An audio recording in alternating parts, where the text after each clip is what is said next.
আতাবাত লাকুম কুলুবুকুম আন তাহুসসু আলা রাসূলিল্লাহি তুরাব, তোমরা কেমনে আল্লাহ রাসূলের তার শরীরের উপর তোমরা মাটি ছিটালা, তোমরা কেমনে তার কবরে রাখলা? এটা কিভাবে পারলা? তোমরা পারলা কিভাবে আল্লাহ রাসূলকে কবরে রেখে আসতে? সাওবানের চেহারা দেখে রাসূল বললেন, সাওবান তোমার চেহারাটা এরকম কেন? বলি, ইয়া রাসূলুল্লাহ, আমার চেহারাটা এরকম কারণ যখন মন খারাপ হয় দৌড়ে আসি আপনাকে দেখার জন্য, আপনাকে দেখলে মনটা ভালো হয়ে যায়। কিন্তু একবার চিন্তা করলাম, আপনি যখন মারা যাবেন তখন মন খারাপ হলে কাকে দেখতে আসবে? আবার আপনি যখন মারা যাবেন আমরাও মারা যাব, আশা করি আমরাও জান্নাতে যাব, কিন্তু জান্নাতে আপনি নবী, আপনি থাকবেন কোথায় আর আমরা থাকবো কোথায়? তিনি সেখানে লুটিয়ে পড়লেন রাসূলের কপালের উপর, তিনি একটা চুমু দিলেন এবং তিনি সেখানে কাঁদলেন। কেঁদে সেখান থেকে তিনি বের হয়ে গেলেন। বের হয়ে তিনি মানুষের উদ্দেশ্যে বললেন, হে লোকেরা, তোমরা যারা মুহাম্মাদের ইবাদত করতে অথবা করতে মনে চাও, তোমাদেরকে মনে রাখতে হবে মুহাম্মদ মারা গেছেন। কিন্তু তোমরা যারা আল্লাহর ইবাদত করো তোমরা মনে রাখবে আল্লাহ মারা যান না। আনাস বললেন, আমরা যখন বুঝলাম আল্লাহ রাসূল ইজ নো মোর, তখন আমরা কি আসলে পৃথিবীতে বেঁচে আছি নাকি আমরা নাই, এটা আমরা বুঝতে পারছিলাম না। রাসূলুল্লাহ সাল্লাম বিদায় হয়ে তিনি ভাষণ দিয়েছেন। এরপরে আরাফাতের ময়দানে নাজিল হলো, আল ইয়াউমা আকমালতু লাকুম দীনাকুম ওয়া আতমামতু আলাইকুম নি'মাতি ওয়া রাদিতু লাকুম আল ইসলাম দীনা, আমি ইসলামকে পরিপূর্ণ করে দিয়েছি, নিয়ামতকে পূর্ণ করে দিয়েছি। এবং এই আয়াত যখন নাজিল হয় তখন এগেইন ওমর রাদিয়াল্লাহু আনহু কেঁদে দিলেন। অন্যরা বললেন, আমাদের জন্য সুসংবাদ, আপনি কাঁদছেন কেন? তিনি বললেন, এবং রাসূল সাল্লাল্লাহু আলাইহি ওয়াসাল্লাম বললেন, ওমর কাঁদছেন কেন? তিনি বলেন, ইয়া রাসূলুল্লাহ, আল্লাহ বলেছেন ইসলাম পূর্ণ হয়ে গেছে, পূর্ণতার পরে তো আর কিছুর প্রয়োজন নাই। When it is perfect and complete, তাহলে তো আর এখানে কোনো প্রয়োজন নেই। ইয়া রাসূলুল্লাহ, তার মানে আপনার কি আর দরকার নেই দুনিয়াতে? কত ফার সাইটেড, কি গভীর দৃষ্টি! তার মানে আপনার এই দুনিয়াতে আর দরকার নাই। এবং আপনি জানেন আল্লাহর কসম, তিনি সেখান থেকে ফিরে আসার অল্প কয়েকদিন পরে তিনি ইন্তেকাল করেন। রাসূলুল্লাহ সাল্লাল্লাহু আলাইহি ওয়াসাল্লাম তিনি প্রস্তুতি নিচ্ছেন, দেখেন প্রস্তুতি, আল্লাহ তাকে প্রস্তুত করে নিচ্ছেন। এবং শেষের দিকে এসে তার ইবাদতের মাত্রা কমে না, তার ইবাদতের মাত্রা বেড়ে গিয়েছে। আর অনেক অনেক পরিমাণ তিনি ইবাদত করছেন। তিনি অসুস্থ হয়ে পড়লেন এবং তার ইন্তেকালের প্রায় 12-13 দিন আগে তিনি অসুস্থ হয়ে পড়লেন। তিনি বললেন আবু বকর রাদিয়াল্লাহু তাআলা আনহুকে, আবু বকর যেন নামাজ পড়ান। আবু বকর রাদিয়াল্লাহু তাআলা সালাত পড়াচ্ছেন। রাসূলুল্লাহ সাল্লাল্লাহু আলাইহি ওয়াসাল্লাম বললেন আবু বকরকে সালাত পড়ানোর জন্য। আয়েশা রাদিয়াল্লাহু তাআলা আনহা, যিনি আবু বকরের মেয়ে রাদিয়াল্লাহু তাআলা আনহা, তিনি বলেন, ইয়া রাসূলুল্লাহ, আবু বকরকে এই দায়িত্ব দিয়ে না, আমার বাবার এই দায়িত্ব দিয়ে না। বলে, কেন? বলে, উনি রাজুলুন আসিফুন বাক্কাউন, তিনি খুবই এমন লোক যে কথায় কথায় কাঁদে, কোরআন তেলাওয়াত করলে কাঁদে। উনি যদি আপনার জায়গায় নামাজ পড়ে তাহলে ওনারা খুঁজেও পাওয়া যাবে না, ইয়া রাসূলুল্লাহ। তিনি বলেন, না, তোমরা নারীরা বেশি কথা বলো। তার স্ত্রীকে বলছেন, এটা বলার দরকার নেই, ওনাকে আমি দায়িত্ব দিই, তাকে দায়িত্ব দিতে দাও, কারণ এই উম্মাকে লিড দিতে হবে, আমি জানি কে লিড দেবে। তাকে লিড দেওয়া হলো। রাসূল সাল্লাল্লাহু আলাইহি ওয়াসাল্লাম তার দরজার, তার জানালার পর্দার কাপড়টা একটু তিনি গোছালেন এবং সাহাবায়ে কেরাম বলেন, রাসূল সাল্লাল্লাহু আলাইহি ওয়াসাল্লাম নামাজে আসেন নাই অনেকদিন পর্যন্ত, কারণ তিনি অসুস্থ। তার ভাবলাম রাসূল বুঝি আসবেন, কিন্তু রাসূল ইঙ্গিত করলেন, না, তোমরা সালাত আদায় করো, সালাত আদায় করো। তার ইন্তেকালের অল্প কয়েকদিন, সোমবারে তিনি মারা যাবেন, রবিউল আউয়াল মাসের বৃহস্পতিবারে তিনি আরও অসুস্থ হয়ে পড়লেন। তিনি আয়েশা রাদিয়াল্লাহু তাআলাকে বললেন, ইয়া আয়েশা, হে আয়েশা, আমি ওই যে খায়বরে একজন ইয়াহুদি মহিলা যে আমাকে বিষ পান করিয়েছিল, বিষের মাংস, সেইটা আমার উপর খুবই কার্যকর হয়েছে। আল্লাহ ইন্নাহু লাহাওয়ানুম ইনকিতাই আবরুহি মিন যালিকা সুম, ওই যে বিষের কারণে আমার নাড়ি বুড়িগুলো প্রায় ছিঁড়ে যাচ্ছে আয়েশা, আমি খুবই কষ্ট পাচ্ছি, আমি খুবই কষ্ট পাচ্ছি। এর মধ্যে রাসূলুল্লাহ সাল্লাল্লাহু আলাইহি ওয়াসাল্লাম তিনি সাহাবায়ে কেরাম সালাত আদায় করছেন, এটা তিনি দেখছেন। তিনি আবার দরজার জানালার পর্দা খুললেন এবং খুলে দেখলেন আবু বকর নামাজ পড়াচ্ছে। রাসূল তাবাসসামা ওয়াজহু রাসূলিল্লাহ, রাসূলুল্লাহ সাল্লাল্লাহু আলাইহি ওয়াসাল্লামের চেহারাটা আলোকিত হয়ে উঠল। আবু বকরের নেতৃত্বে মানুষ কীভাবে সুন্দর করে সালাত আদায় করছে। He understood that if he dies then the people will not be disunited, তাদের মধ্যে বড় কোনো প্রবলেম তৈরি হবে না। তিনি বুঝতে পেরেছেন leadership has already been created, leadership already তৈরি হয়ে গেছে। তিনি এটা বুঝতে পেরে তিনি হাসলেন। তার কষ্ট আরও বেড়ে গেল, তার কষ্ট আরও বেড়ে গেল এমন একটি অবস্থায় যে তিনি তার সাথে দেখা করতে আসেন, তার মেয়ে তার সাথে দেখা করতে এসছেন, ফাতেমা রাদিয়াল্লাহু তাআলা আনহা। ফাতেমার কানে কানে তিনি বললেন কিছু একটা, ফাতেমা কেঁদে দিলেন। ফাতেমা যখন কেঁদে দিলেন, আয়েশা বললেন, ফাতেমা আপনি কাঁদছেন কেন? কারণ খাদিজার আয়েশার ঘরেই তিনি। ফাতেমাদের কিচ্ছু বললেন না।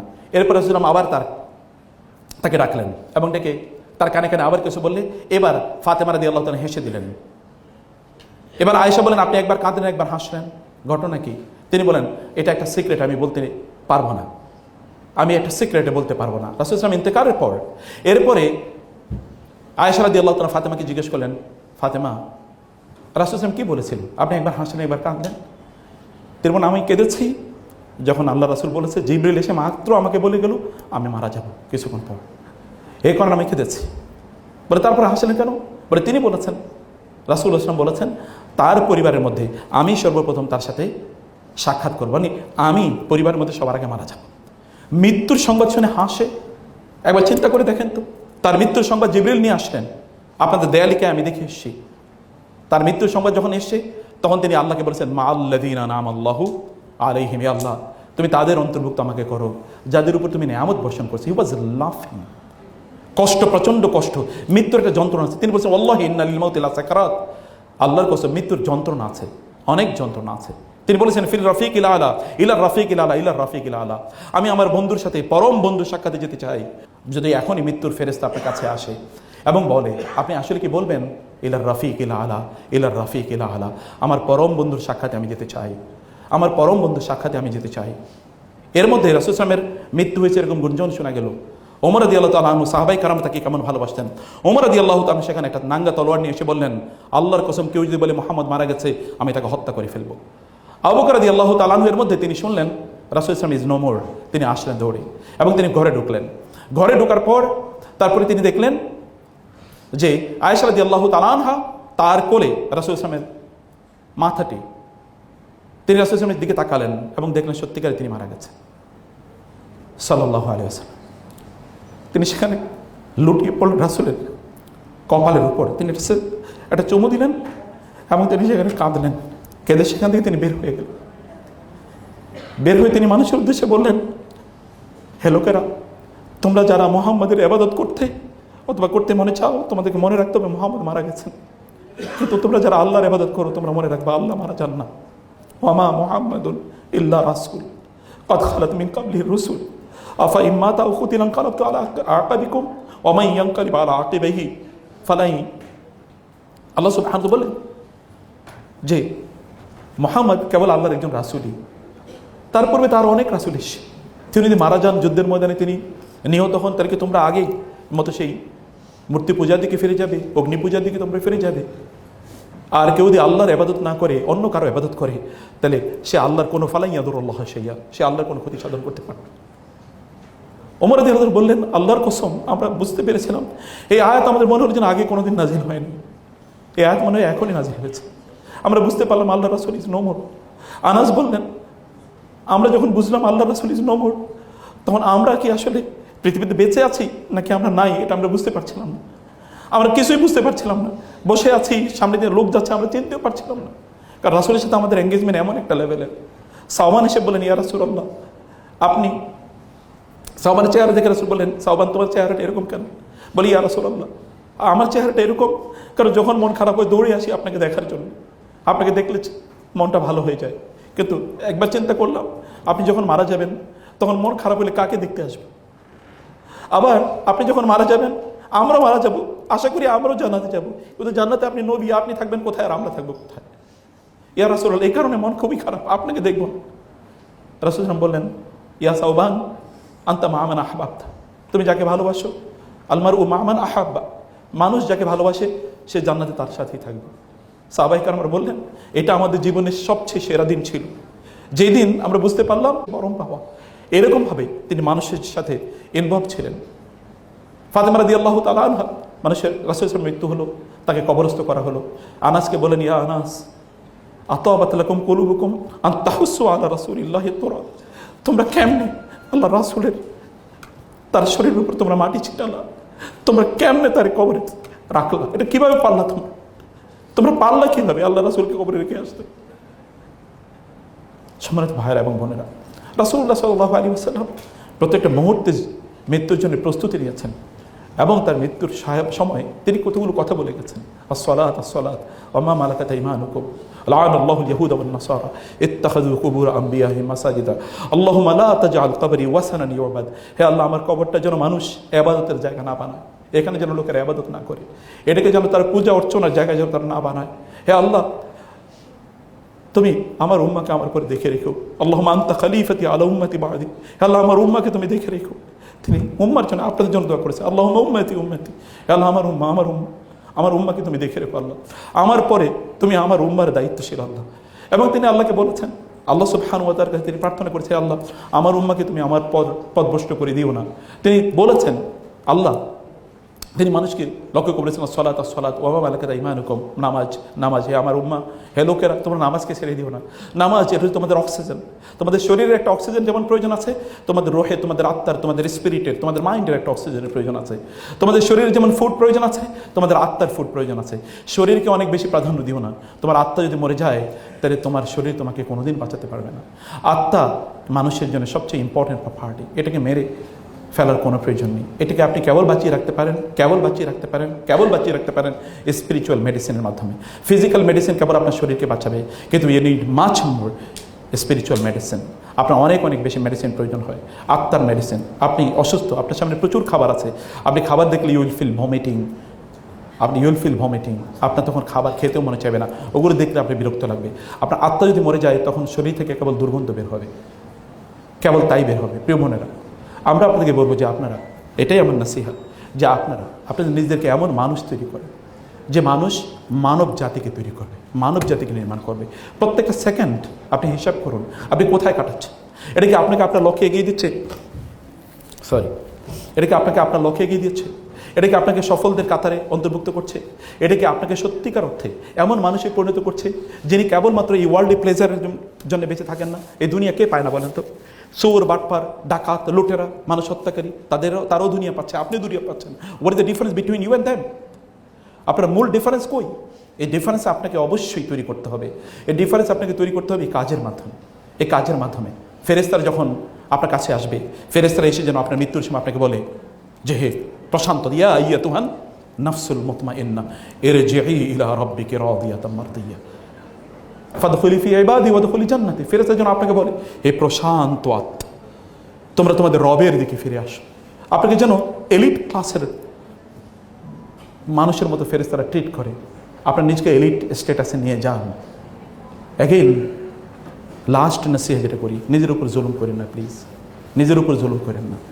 ফেরেশতারা যখন লোকেরা জাহান্নামে যাবে তাকে বলবে কি হয়েছে, আলাম ইয়াতিকুম নাযীর, তোমরা কেন, তোমরা কি কোনোদিন শোনো নাই যে তোমাদের মৃত্যু হবে, মৃত্যুর পর তোমাদেরকে জিজ্ঞাসাবাদ করা হবে, একটা জান্নাত আছে, একটা জাহান্নাম আছে, একটা বিশাল জাজমেন্ট ডে আছে, এগুলো তোমরা কোনো কিছু শোনো নাই? ফামান ইয়ামাল মিসকালা যাররাতিন খায়রান ইয়ারা ওয়া মান ইয়ামাল মিসকালা যাররাতিন শাররান ইয়ারা। You will be held accountable for every second you spent. প্রত্যেকটা সেকেন্ডের জন্য তোমাকে জবাবদিহি করতে পারে। কি তুমি শোনো নাই? তুমি মনে কি চিন্তা করেছো, তোমার চোখ দিয়ে কি দেখেছো, এগুলো কি তুমি শোনো নাই? কেউ কি তোমাদেরকে কথা বলে নাই? তোমাদেরকে আল্লাহ তাআলা ব্রেন দেন নাই? তোমাদেরকে ফ্যাকাল্টি অফ আন্ডারস্ট্যান্ডিং দেন নাই? ফ্যাকাল্টি অফ ইন্টেলেক্ট দেন নাই তোমাদেরকে? ফেরেশতারা অবাক হবে, তোমরা আলাম, তোমরা কেন জাহান্নামে যাচ্ছ? কেন জাহান্নামে যাচ্ছ? জাহান্নাম কি? আপনাকে যদি বলা হয় যে আপনাকে 1 মিনিট আগুনে পুড়িয়ে দেওয়া হবে, এরপরে বাংলাদেশের প্রেসিডেন্ট বানিয়ে দেওয়া হবে, প্রাইম মিনিস্টার বানিয়ে দেওয়া হবে, আপনি কি তা করবেন? তো what about the hell fire? What about the hell fire? প্রিয় বোনেরা, আপনার ফিজিক্যাল ট্রিটমেন্টের পাশাপাশি স্পিরিচুয়াল ট্রিটমেন্টের দিকে অবশ্যই এগিয়ে যাবেন। আপনার ভালো মানুষ হবেন। আমরা ক্যারিয়ার ওমেন যেমন চাই, ক্যারিয়ার মাদারও চাই। ক্যারিয়ার মাদার ছাড়া এই মানব জাতি টিকবে না, এই মানব জাতি টিকবে না। অ্যাট দ্য ব্রিঙ্ক অফ ডিস্ট্রাকশনে মানব জাতি এখন একেবারে গর্তের কিনারে দাঁড়িয়ে আছে। এটি only because the mother has shifted their focus. মায়েরা তাদের ফোকাসটাকে শিফট করে ফেলেছে।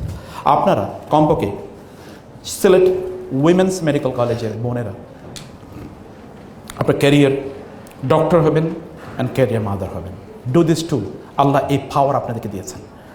আপনারা এক হাতে মানব জাতির জন্যে নির্মাণ করবেন ভালো মানুষ, অন্য হাতে পৃথিবী পরিচালনা করবেন আপনারা ইনশাআল্লাহ। একজন বোন ইসলাম গ্রহণ করেছে, তিনি ঢাকার একটা সরকারি বিশ্ববিদ্যালয়ে তিনি প্রফেসর। তিনি আমাকে বলেন, স্যার আমার স্বামীকে তো তিনি তো ইসলাম গ্রহণ করেন না, উনি খুলনা একটা ইউনিভার্সিটিতে বড় পদে তিনি চাকরি করেন, আমরা আপনার স্বামীকে শুধু দাওয়াত দিয়ে নিয়ে আসেন। বলে স্যার আসবেন আপনার কাছে কেন? বলে তাইলে তো আপনি তাকে ইসলামের দাওয়াত দেবেন, জীবন আসবে না। আমি বললাম আপনি ওনাকে নিশ্চিত করেন আমি ইসলামের ব্যাপারে একটা কথা বলবো না তাকে। তো 1 মাস 2 মাস চেষ্টা করার পরে তার স্বামীকে নিয়ে আসলেন। আসার পরে আমি চাটা খাওয়ালাম, কথাবার্তা বললাম, গল্প। আমি এর আগে রাসূল ইসলামের একটা জীবনী বই আইনে রেখেছি, আমার খুব প্রিয় একটা বই। রাসূলের জীবনীতে অনেক বই আছে, আমি যেটাকে পছন্দ করি এই বইটা এনে রেখে আমি বললাম আপনাকে আমি বইটা হাদিয়া দিলাম, আপনি বইটা পড়বেন, আমার আর কোনো চাওয়া নেই। আপনি তো অনেকের জীবনী পড়েছেন, জীবনী উনি তো মুহাম্মদ সাল্লাল্লাহু আলাইহি ওয়াসাল্লাম তো পৃথিবীর সকল বড় বড় জ্ঞানী বিজ্ঞানীদের কাছে গ্রেট অথবা গ্রেটেস্ট, তাদের কথাই, আমি অমুসলিমদের কথা বলছি। তো আপনি একজন অন্যান্যদের জীবনে যেরকম পড়েন, এটা একটু পড়েন, আপনি শুধু এটা পড়বেন, পড়ে এরপর আপনি আমার সাথে দেখা করবেন। 2 মাস পরে ওই ভদ্রলোক এসে বলে, স্যার আমি মুসলমান হব, শুধু রাসূলের জীবনী পড়ছে। বিশ্বাস করেন তার জীবনে একটা মিরাকল, মুজিজা, জীবন্ত মুজিজা। জি আচ্ছা, বইটার নাম হলো রাসূলে আরবি, রাসূল সফিউর রহমান মোবারকপুরী ওনার বই রাসূলে আরবি। তো এটা একজন মানুষ যদি সত্যি অর্থে ওপেন মন নিয়ে রাসূলের জীবনী পড়ে, she is bound to follow the prophet সাল্লাল্লাহু আলাইহি ওয়াসাল্লাম। আমি এই দুটো দাওয়াত আপনাদেরকে দিয়ে গেলাম, ইসলামকে ভালো করে বুঝেন এবং রাসূল ইসলামের জীবনীটা পড়েন। ইসলামকে বোঝার জন্য কোরআন বোঝা মাস্ট। আপনি যদি কনফিউশন দূর করতে চান ইসলাম সম্পর্কে এবং ওদের শিকারে পরিণত না হতে চান, তাহলে কোরআন বুঝেন।